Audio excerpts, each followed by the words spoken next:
Ассаламу алейкум. Соңғы 4 жылда Қарақалпақстанның экономикалық рауажлануы 76%-ке өскен. Бүгінгі күнде экономикамызда жалпы ішкі өнім көлемі 54 триллион сомға жетті.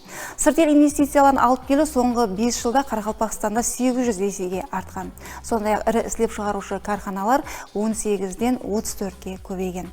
Демек, бүгінде көз алдымызда жүз беріп отырған жаңаланулар, өзгерістер хақында сәуетлесеміз. Көрсетуіміз қатынасушысы физика-математика әлімдері докторы профессор Барлықбай аға Пренов. Пренов Барлықбай Барақбаевич 1954 жылы Кегейлі районында туылған. 1978 жылы Өзбекстан Милли университетінің математика факультетін тамамлаған.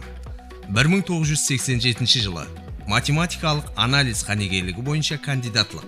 2021 жылы докторлық диссертациясын жақлаған. 2005-2012 жылларда Қарақалпақ мемлекеттік университеті жанындағы академиялық лицей директоры. 2012-2016 жылларда Ажинияз атындағы Нөкс мемлекеттік педагогикалық институты ректоры. 2016 жылдан бүгінгі күнге шекем Ажинияз атындағы Нөкс мемлекеттік педагогикалық институтында кафедра басшылығы лауазымында істеп келмекте. Барлықбай аға, көрсеткіштер жүдә үлкен. Бүгінгі күнде мәселен Қарақалпақстанның жалпы ішкі өнімі бүгінгі күнде 54 триллион сомға жетті. Бұндан басқа да жүдә көп республикамыздың экономикасымен байланысты жүдә көп мағлұматлар келтіруіміз мүмкін. Һәм бұнда көрсеткіштер жүдә жоғары. Бір уақытлар бұл санлар хақында ойлауымыздың өзі қиын еді. Бүгінгі күнде сол санларға егер ітібар беретін болсақ, сіз халқымыздың тұрмысында қандай өзгерістерді сезген болар едіңіз? Мәселен, сол санларға жараса қай дәрежеде өміріміз өзгеріп жатыр? Сәубетіміз қайырсыздық байрамымыздың алдына дұрыс келіп тұрды. Міне енді саррас бір айдан кейін еліміздің үлкен байрамы келіп тұрды, қайырсыздық байрамы. Мүмкіншіліктен пайдаланып халқымызды осы үлкен байраммен құттықтаймыз. Әлбетте, бұл саллы көрсеткішлердің өзінен өзі болып отырған жоқ. Мені жаңағы айтып кеткен 54 триллионды бір уақытлары бұнан 4 жыл алдын 30 триллион болған болса, демек дерлік 2 есеге өсті. Бұл саллардың артында үлкен минет тұрыпты, һәм дұрыс шөлкінместірушілік тұрыпты. Бірінші нәубетте мемлекетіміз басшысының дұрыс көрсетпес стикарында әрбір тараудың басшыларының, міне Қарақалпақстан Республикасы басшыларының үлкен минетлері бар. Бұл әлбетте бұл өсім, бұл салалар ертең айланып келгенде халқымыздың тұрмыс дәрежесінің өсуіне, социалдық тарауда, мәдениетта, білімлендіруде, денсаулықты көтеруде әр тәріплеме жәрдем болады деп ойлаймыз. Міне бұл болып та атырыпты. Әр тарауды алып қарайтын болса, мен өзім мәселен білімлендіру тарауының адамынан тек бір мысал келтіретін болсақ, өткен жылы Нөкс мемлекеттік педагогикалық институтының 76 миллиардлық жаңа бінасы іске түсті. Бұл 2000 орынға мөлшерленген. Енді оның қасындағы қосымша оқу лабораториялары, спорт майданшалары, жатақханалар, әммесі бұлардың бір комплекс, қазіргі заманға сай бұл үлкен бір бina болды дейміз. Яғни қазіргі заман тілінде айтатын болса, кампус деп айтылады бұл шетелдерде. Міне кампус дәрежесіне жетпегенменен соған шамалас дәрежеде болды. Міне әр тарауда осындай жетістіктерді көрсету мүмкін. Міне соңғы аптеде болып отырған өзгерістерге келетін болса, президент басшылығында бірінші ярым жылдың жұмақлары қаралды. Міне сіздің саллар дегеніңізден басланып атырыпты бұл кәпілер. Әлбетте, ярым жылдық есапта да саллы көрсеткіштер айтылады. Жалпы ішкі өнімнің өсімі 8,5% деп көрсетілді. Лекін сол жерде бір нәрсеге айтып беруіміз керек. Президент бұл көрсеткішке қанағаттанбады. 40 миллионлық мемлекет үшін бұл көрсеткіш жеткілікті емес. Біз 9-10-ға шығаруымыз керек көрсеткішті. Міне соған қарап, әр бір тарау бойынша басшылармен жеке сөйлесіп, әр бір тарау бойынша үлкен талқылау өткізді. Міне не үшін президентіміздің қанағаттанбағаны міне 2 күннен кейін мәлім болып қалды энергетика тарауы бойынша. Энергетика тарауындағы осы уақытқа дейінгі істенген барлық жұмыслардың нәтижесі дерлік жоққа шықты десе де болады. Себебі һәмме істі нөлден бастауымыз керек деген жұмаққа келді. Оған қанша қаржылар жұмсалды, соған қарамастан бұл тек қана қаржы есебінен істің бәрі біте бермейді екен. Бұл жерде шүркілместіру мәселесі, дұрыс жойбарластыру мәселесі әсіресе. Пұлды бірінші нәубетте қай жерге жұмсау керек? Онан біз ертең қандай нәтиже күтеміз? Міне осыларды есапқа алып, энергетика тарауын нөлден бастап қайта құру мәселесін қойды. Жоғарыда сіз Нүкіс мемлекеттік педагогикалық институтының жаңа имараты хақында айттыңыз. Бір уақытлары институтқа ректор болып істегенсіз, бірнеше жылдар davomida. Сол дәуірлерменен егер салыстыратын болсақ, сол дәуірлерде сізді қинаған нәрселер не еді? Міне жаңа имарат, жаңа лабораториялар, сонша пұл ажыратылды ол жерге. Сол уақытлардағы сізді қинаған нәрселердің бүгін бір нәтижесі сипатында, міне сол нәрселер, сол имараттың мысалында да көрсек болады. Енді ол дәуірдегі қинаған мәселелер жүдә көп еді. Оқу лаборатория үскөнелерін алуға дерлік қажет жоқ еді. Сондай уақытларымыз болды, 2-3 айлап, бірінші дәрежелі төлем дейміз. Профессор оқытушыларға ісақы бере алмадық. Сондай дәуірлер болды. Оқу біналарымыздың ахуалы енді ол дәуірлерде жүдә ауыр еді. Мәселен, міне біз сол дәуірде педагогикалық институттың тарихи бұрынғы 34 жылдан бері келатырған бінасында тұрдық. Бір бөлігіміз, міне ол біналардың ахуалары сол дәуірлерде жүдә ауыр еді. Оларды ремонт қылу үшін қаржылар дерлік жоқ еді. Әр қилы жоллар менен мәжбүр болатұғын едік. Ең кемінде сол сентябрьде студенттер келген уақытта іркінішсіз оқуды баслауды ойлап басымызды қатыратұғын едік. Енді профессор оқытушылардың сапа көрсеткіштері ilmi дәрежелілік ол дәуірде 28-30% дөңгелек еді. Қазіргі күнде 48% мәселен педагогикалық институттың ilmi дәрежелігі 48%-ке жетті. Мен өзім міне көп жылдардан бері математика кафедрасын басқарамын. Бұнан оллаған жыл бұрын айтайық 28-32% болатын болса, қазір 62%-ке жетті. Бұл да әлбетте ilmi дәрежеліктің көрсеткіші. Бұл оқу барысымен тікелей байланыслы. Әлбетте ilmi дәрежеге ие болған адам және де өзіне жауапкершілікті көбірек алады ол. Студенттердің алдында бір, мен айтамын нәрсе бар, хайран қалдырып, сабақ өтуге ұмтылу керек. Міне, соған ұмтылуға әрекет қылады, себебі ол доктор, профессор, яки доцент лауазымына ие. Соған лайық дәрежеде? Әлбетте, бұл жауапкершілік артады. Сіз бүткіл өміріңізді математика іліміне бағышлаған инсанлардың бірісіз. Санлар, анализлер, бұл сізге жүдә жақын, өміріңіздің бір бөлегі деп айтсақ та болады. Бірақ санлар дұрыс жұмақлар шығаруға мүмкіншілік береді. Сол нәтиже хақында дұрыс жұмаққа келуге мүмкіншілік береді. Енді бүгін білімлендіру тарауына келсек, және бір мәрте, міне соңғы беріліп жатырған Қарақалпақстандық жастарға имканиятлардың нәтижесінде 31 мыңнан астам жастар жоғары оқу орындарына сол квоталар тикарында, Қарақалпақстан үшін белгіленген квоталар тикарында қабыл етілді. 31 мың жас, бұл үлкен көрсеткіш әлбетте. Сол бүгінгі білімлендірудегі санлар сізді, мәселен, сол оқуға кіруден басылап, біткерушілердің саны, жоғары оқу орындарының саны бүгінгі күнде республикамызда артып отырған. Осы нәрселер сізде қандай жұмақлар шығаруға мүмкіншілік береді? Егер бір сөзбен айтсақ, бұл жақсы. Бір уақытлары Шаукат Мыраванович та айтып еді. Егер біз әрбір үй бекесін жоғары мағлұматлы қылсақ, бұл келешек үшін әлбетте үлкен қадам болады. Себебі мағлұматы орта, яки мағлұматқа ие емес үй бекесінің тәрбиелаған балалары менен жоғары мағлұматқа ие үй бекесінің тәрбиелаған балаларының арасында әлбетте. Себебі баланың, нәрестенің бірінші ұстазы ана. Ондан кейін басқыш оның ұстазлары көбейе береді. Демек бізден жастарымыздың көпшілігінің жоғары мағлұматлы болуы да жәмиеттегі бір рауажланулар үшін жәмиеттің, міне сіз бір перзенттің мысалында айтып жатырсыз, ал сол мәселен 31 мың жасқа сонда имканият берілді ғой жоғары оқу орындарында білім алуға. Демек бұл Қарақалпақстандағы сол кең жәмиетшіліктің, ұлма жәмиеттің бір жоғары дәрежедегі білімге ие болуына һәм ертеңгі келешегіне өзінің тәсірін көрсетеді.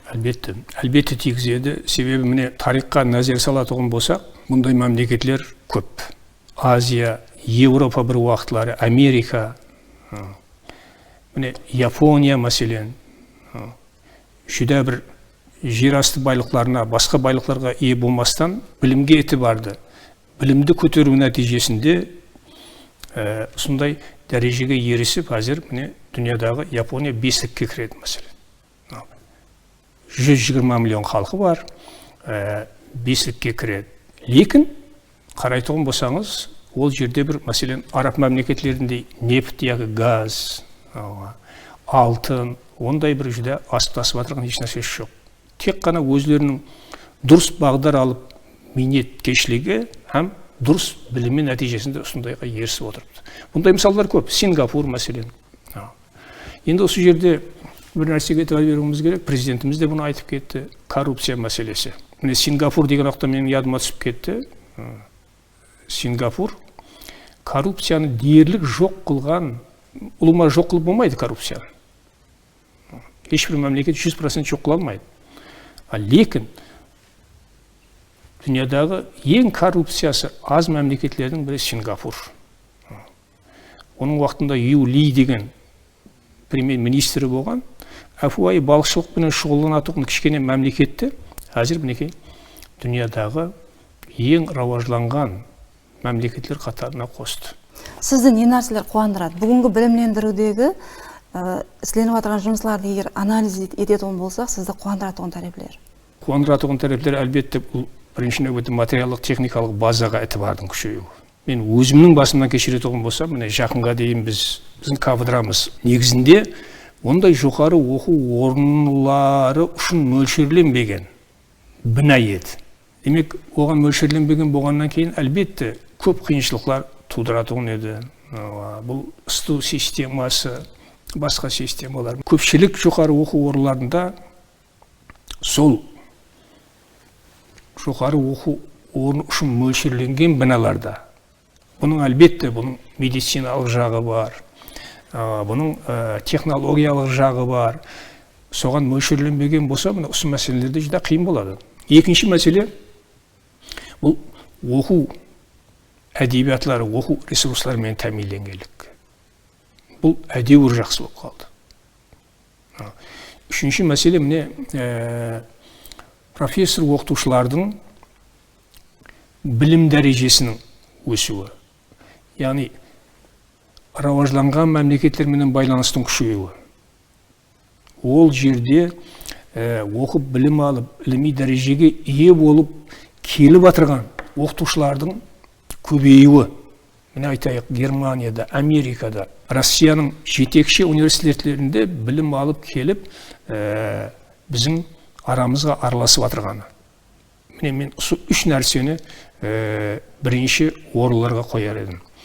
Әлбетте, міне қазіргі әулет, бұл Z әулет делінеді, халықаралық тілде зумерден кеп шыққан зумер.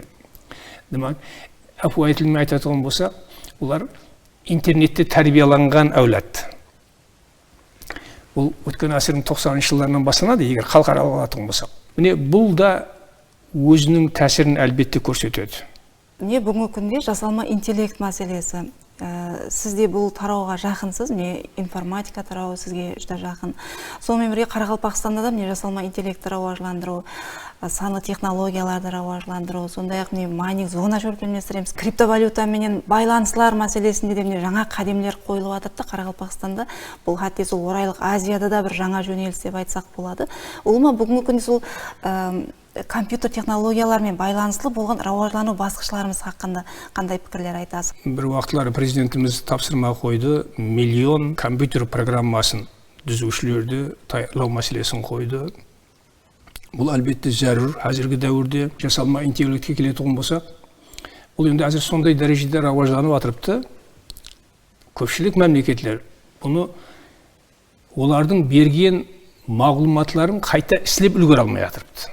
Міне бұл тарауда бір даналардың бірі дейміз, айтуы бойынша әзірге жасалма интеллект, орта дәрмиян IQ-ы, яғни ақылы, пікірлеуі орта дәрмиян адамдар менен теңлесті дейді. Енді 5-6 жылдан кейін бұл адамlardan озып кетеді деген пікірді айтып жатырыпты. Біз бұны қалаймыз бе, қаламаймыз бе, бәрібір бұл ертең тұрмысымызға араласады. Сіз жасылармен істесесіз, осы бағдардағы жасылар менен де жақынсыз, қатынасықтасыз. Мәселен, бүгін біздің жасыларымыздың арасында осы тарауды бір меңгере тұғын, осы тарауда біздің рауажлануымызға бір өзінің үлесін қоса алатын жасыларды көріп жатырсыз ба?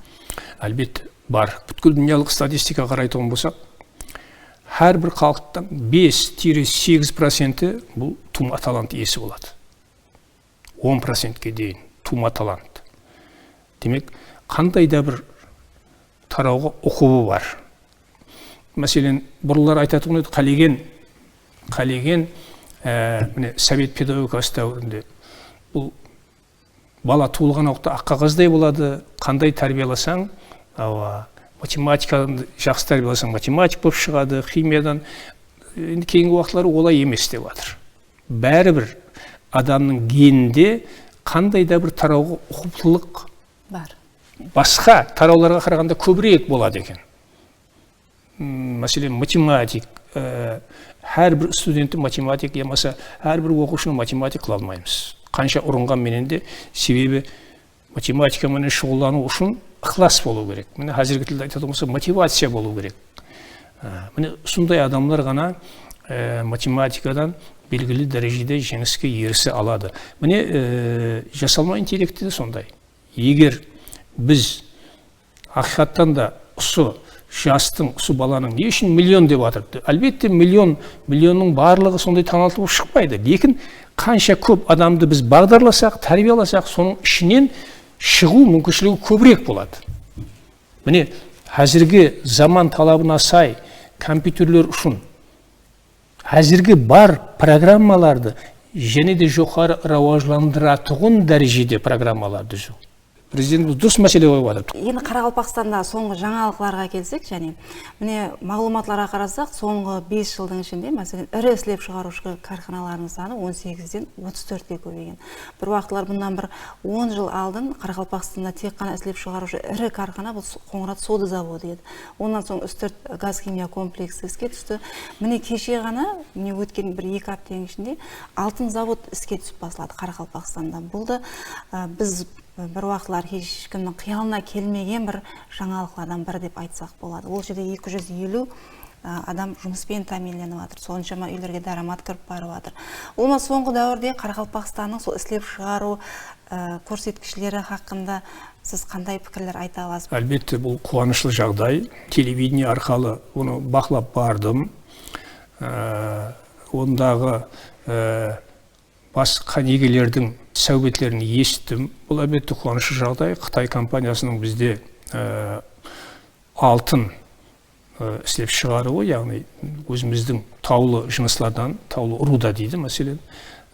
Бұл әлбетте жақсы жағдай. Өзбекстан дүние жүзінде бірінші олыққа кіреді. Алтын қазып шығару бойынша. Әзір соңғы интернеттегі мағлұматлар бойынша жылына 170, 160, 170 тоннаның көлемінде алтын қазып шығарады деген. Бірінші орында Қытай 350. Жан басына алтын қазып шығару бойынша біз жоғары орындарда тұрамыз. Тек кәннің өзінің іслеп шығару мүмкіншілігін есеп алсақ, я бірінші, я екінші орында тұрады дүнияда. Демек, біздің алтын қазып шығару бойынша Өзбекстан да тәжірибе бар бұрыннан. Міне, осы алтын бізде көп жағдайда экономикамыздың ұсындай тұрақлы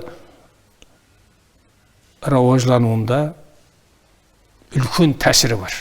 Оны экономиканы көріп, біліп, соның бағдарын, өсуін, төмендеуін көріп отырған адамдар бұны сезеді. Қай уақытта біз алтыннан пайдаланып жатырмыз, қай уақытта қоймаханаға жинап жатырмыз. Мемлекетіміз үшін жүдә бір Құдайдың берген бір инаяты десе болады. Қарақалпақстан үшін имканиятлар хақында нелерді айтқан болады? Әлбетте Қарақалпақстан бұл жер көлемі бойынша үлкен Аймақ. халықтың санына салыстырғанда біздің жеріміз үлкен, бұл байлығымыз.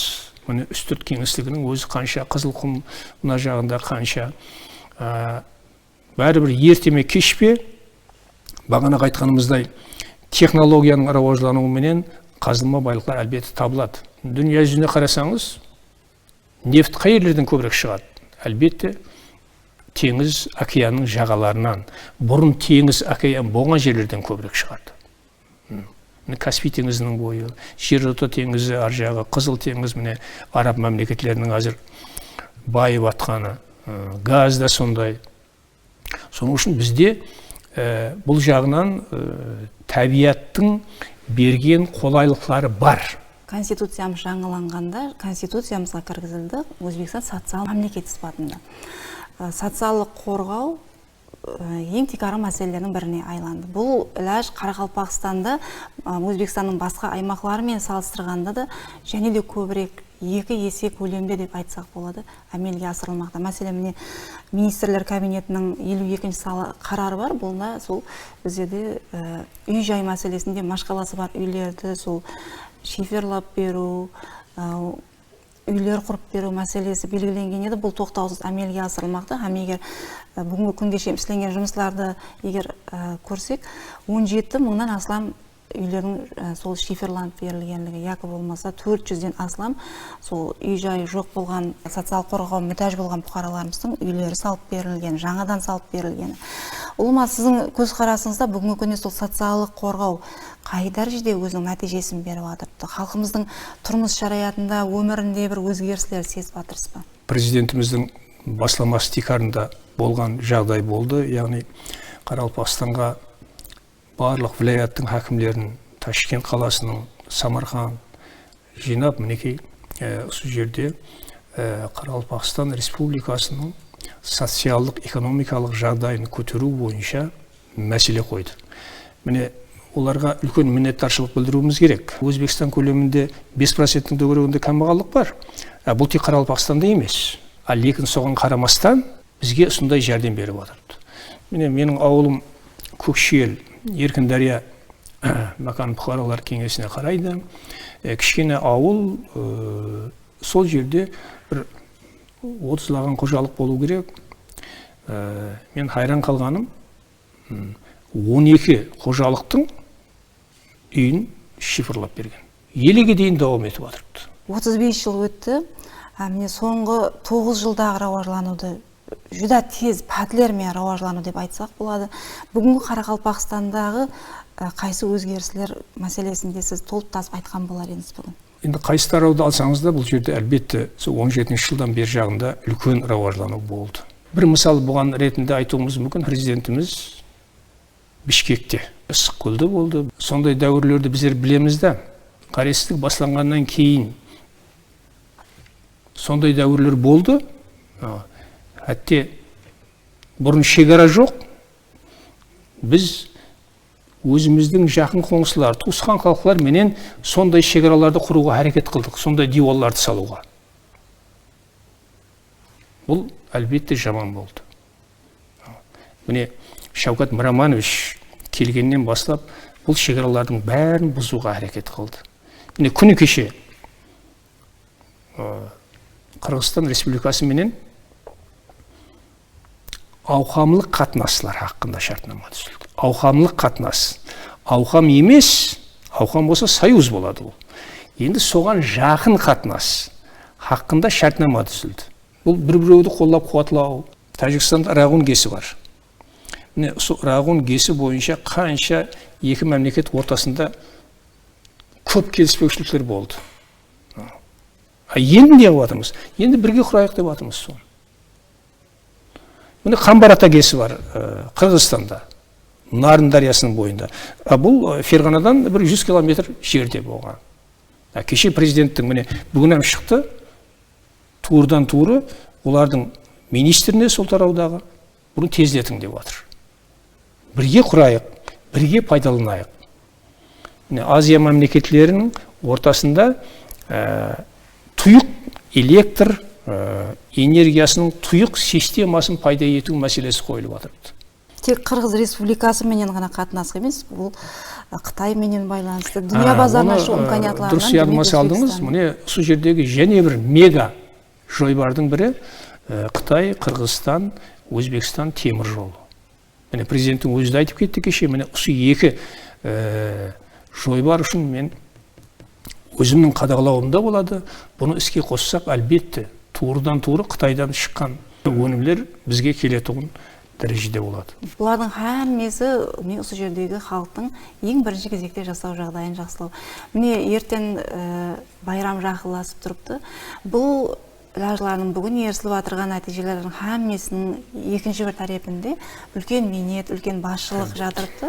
Міне Қарақалпақстан Республикасында алып қарасақ болады, басшыларымыздың сол күні түні халықтың жағдайын жақсылау мәселесінде бас қатырып атырғалы. Енді соған жараса бір сұрақ болады, неге сізде басшы лауазымда істедіңіз? Әпуғай бұқара болсын, басшы болсын, бүгінгі күнде соған жараса бізде не нәрсе талап етіледі? Бүгінгі ерсілен көрсеткіштерді және де жақсылау үшін әрбіріміз не істеуіміз керек? Француз ойшылы Жан-Жак Руссоның гәпінен бастамақшыма жаңа ядыма түсіп кетті. Патриотизм, отансүйгіштік деген не өзі бұл? Бұны әрқилы түсінеді. Маған Жан-Жак Руссоның айтқан гәпі жағады. Патриотизм бұл бірінші нәубетте. Әркім өзіне белгіленген жұмысты, әркім өзінің тарауын керегінен де артығырақ. Шын кеуременен орылау бұл хақиқи патриотизм. Бұндан не кеп шығады? Бұндан демек, мен білімлендіру тарауында істеп жатырмын ба? Мен жұмыс уақытының әрбір минутынан, әрбір сағатынан сол тарауға деген өзімнің суаққа дейінгі алған тәжірибеме, біліміме сүйеніп, жастарға әр тәрепліме білім беру. Міне сіз өзіміздің тарауыңыз бойынша.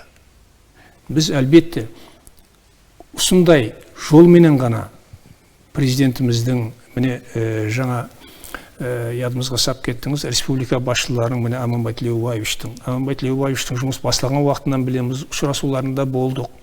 Бұл жігіт салыстырмалы түрде жас болуына қарамастан, лекін әзіргі күнде жүде күйіп жанып, өзін де аямая, басқаларды да әлбетте, өзін аямаған адам басқаларды да әмбесе республиканы ертең келешегі үшін жүде белсене білегін сыбанып жұмыс істеп отырған инсан деп есептеймін. Әлбетте бұл инсанның осы ықыласын біз әр тәреплеме қуатлауымыз керек. Қалай қуатлаймыз? Жаңағы ойшылдың айтқанындай, әркім өзіне бекітілген жұмысты, енді 100% десек, әлбетте бұл. Президентіміз айтқанындай, кемінде 100%, оннан да жоғары орылай алсақ егер, міне ұсыны орылауға кесент қылатұғын тосықларды ізбез жоғалта алсақ, онда біз әлбетте бұл жеңіске ерісе аламыз. Енді бұндай тосқылықтар әлбетте елі бар, елі көп, адамлардың пікірлеуін өзгертуге тура келеді. Бұл психологияда пікірлеуді өзгерту, бұл жүдә қиын вазифа. Әтте сондай гәплер бар. Біз экономикалық жақтан, экономиканы сондай тез пәтпенен рауажландыруымыз мүмкін, лекін адамлардың сана сезімін өзгерту бұл шылар. Ең бірінші кезекте санамызда не нәрсені өзгертуіміз керек бүгін? Пікірлеуді өзгерту керек. Қазіргі заманның талабына қарай пікірлеуіміз керек. Міне, қараң, бір мысал Әпуай, ошақ басында. Біз сондай үйреніп кеткенбіз, мәселен айтайық, кадастрдан бір құжат алу керек үйіңізге. Неден бастайсыз? Көпшілік неден бастайды? Көпшілік таныс білсіз іздеуден бастайды. Шүйді Әпуай мен ошақ басындағы мысалды кетіріп жатырмын сізге. Телефон қыламыз әркімге. Ана кадастрда танысың бар ма еді? Маған бір құжат керек. Мен білмеймін кадастрдың қаяқтан баратығынын, мынау компьютерден істеп білмеймін оны. Бір танысың болса, телефон қылып жіберші, маған жәрдем берсін. Бақшаға балаңызда пратон болсаңыз, таныс іздейсіз.